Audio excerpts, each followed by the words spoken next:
Цієї ночі вони підірвали дамбу Каховської гідроелектростанції. О 2:50 ночі стався цей вибух. Абсолютно свідомий, підготовлений вибух. Вони точно знали, що вони роблять. Уявіть собі обсяг водосховища, яке тримала ця дамба, одне з найбільших водосховищ України. І зночі триває затоплення районів півдня нашої країни. Щонайменше 100 тисяч людей жили в цих районах до російського вторгнення. І принаймні десятки тисяч досі там. 80 міст і сіл під водою. І вже почалась евакуація. І це лише первинні наслідки. І, на жаль, вже більше року Росія контролює і цю дамбу, і всю Каховську гідроелектростанцію. І підірвати її якось ззовні обстрілами фізично, і це нереально. Вона була замінована саме російськими окупантами і підірвана ними. І це ще раз демонструє, з яким цинізмом Росія ставиться до людей, чию землю захопила. Та що насправді Росія несе Європі і світу. Це найбільша рукотворна екологічна катастрофа в Європі за десятки років. І це найбільш небезпечний терорист у світі.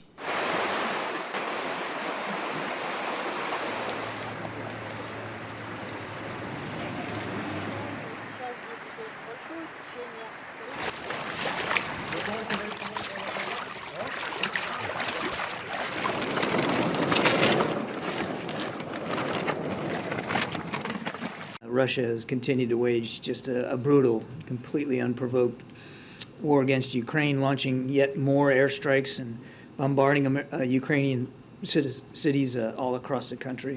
In fact, in just this here month of May, Russia's launched 17 different air assaults against Kyiv, harming civilians, devastating civilian areas, hitting civilian infrastructure. Now, in response, the United States is going to continue to support Ukraine, help give them things that they need to better defend themselves. As part of all that effort, we've got an upcoming package here, which will be the 39th drawdown of equipment from the Department of Defense inventories using presidential drawdown authorities. We will use that package that we're announcing today to provide Ukraine with additional munitions for Patriot air defense systems, which Ukraine has been deploying quite effectively, as well as more Avenger air defense systems, Stinger anti-aircraft systems, and ammunition, of course, for the HIMARS, artillery, and anti-armor systems that the United States continues to provide to Ukraine.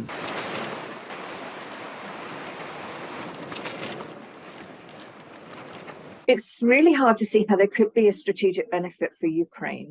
They've cut off the bridge and the road, and they've created a situation for the long term that if Ukraine were to take back territory, that they would have a problem on their hands.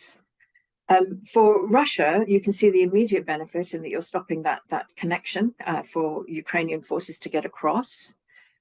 And also, I would say that if they're not planning on staying there for the long term, for whatever reason, if they think, for example, that they're not going to win this battle, then they would leave Ukraine with this long-term headache. So I can see that there is more advantage to Russia right now for this. And when you think that Russia has moved weaponry and explosives into the Zaporizhzhia nuclear power plant, they clearly are not putting safety of their own personnel as well as the locals as their top priority. We don't know enough about the Ukrainian counteroffensive plans, and nor should we, because clearly a large part of them is the element of surprise. So I don't think this would have come as a great surprise. Disappointment, yes, but not great surprise to Ukraine that Russia did, if Russia did something like this. They will be doing other similar things as well. And I would say as well that Russia has now in this war committed a large number of attacks against critical infrastructure. Therefore, this seems to be part of a pattern.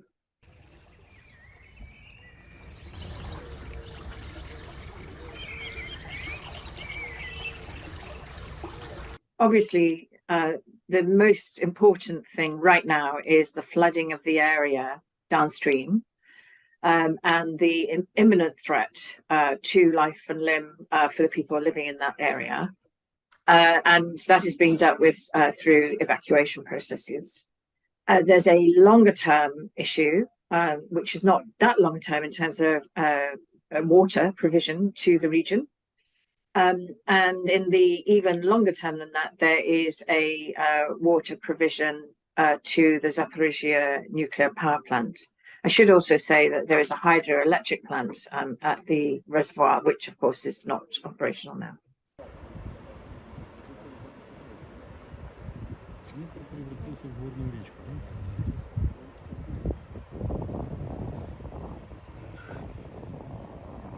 The most important thing that Zaporizhia has been under constant threat is that it requires a power supply to keep the coolant flowing through the now shutdown reactors. They're in various stages of shutdown, so they're not producing electricity, but the material still heats up a lot and could be dangerous if it's not kept cool. So you need some amount of electricity to be able to pump the water around. So you need water and electricity at any nuclear power station. There are 6 power stations at Zaporizhia. And then, so that's one big worry, and an attack on the power supply. There is no backup external supply anymore. So there's some backup internal supply, but if those are taken down as well, we're into a situation very, very similar to what happened at Fukushima.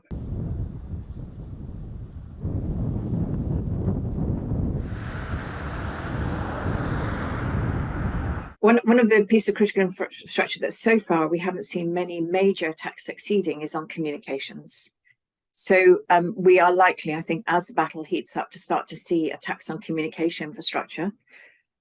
We are concerned that that would also include attacks in space.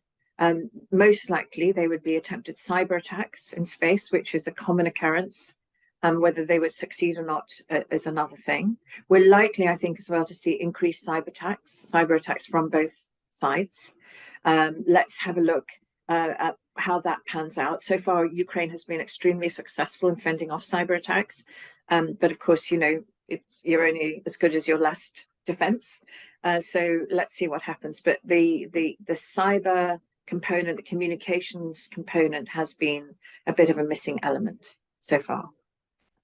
We are likely as well, I think, to see more threats of the use of nuclear weapons, just to be aware. And, you know, as I understand it, NATO countries, particularly United States, France and UK, that are nuclear weapons possessors, take these threats seriously, but also are very cautious in the way they respond to them, so that they are not used in order to gain any upper hand from Russia, which is Russia's intent in issuing such threats.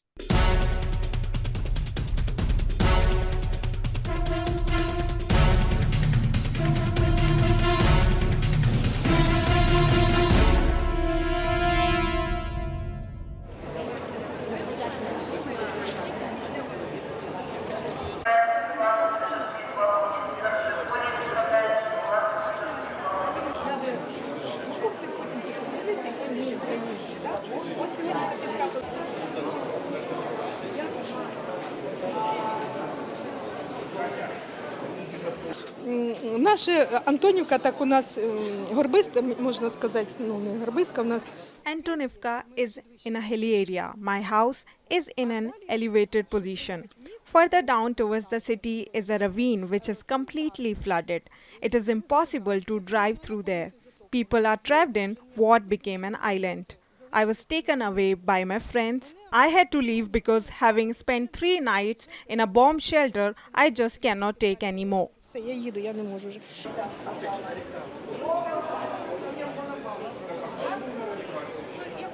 Головна річка. This main river of Ukraine has water reservoir after reservoir. The Kakhovka reservoir is the biggest of them. It will take forever to empty all the water, and of course, the left bank will be flooded. Лівий берег весь буде затоплений.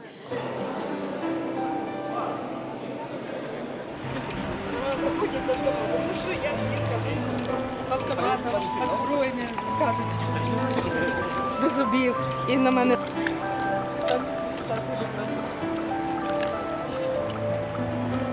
Зірка приїхала до вас. Стрічка, да. Це я.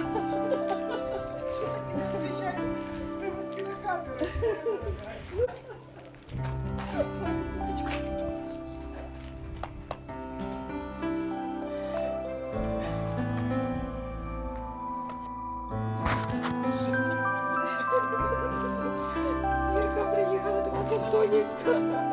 Вибралася.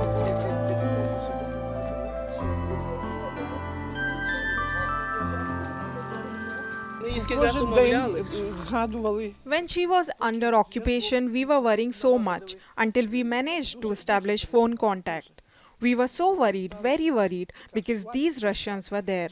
We finally met, but under very sad circumstances. Бачили, і опять за таких обставин, що така ситуація, це дуже. Це 3 дні останнім часом, 3 дні. А до цього було так, знаєте, трошки тихо. The last 3 days were the worst. Until then, it was more or less quiet. Everybody relaxed a bit, but the past 3 days were terrifying. There were drones flying, explosives thrown nearby, artillery shelling. І ці з мінометів били. Кілька днів.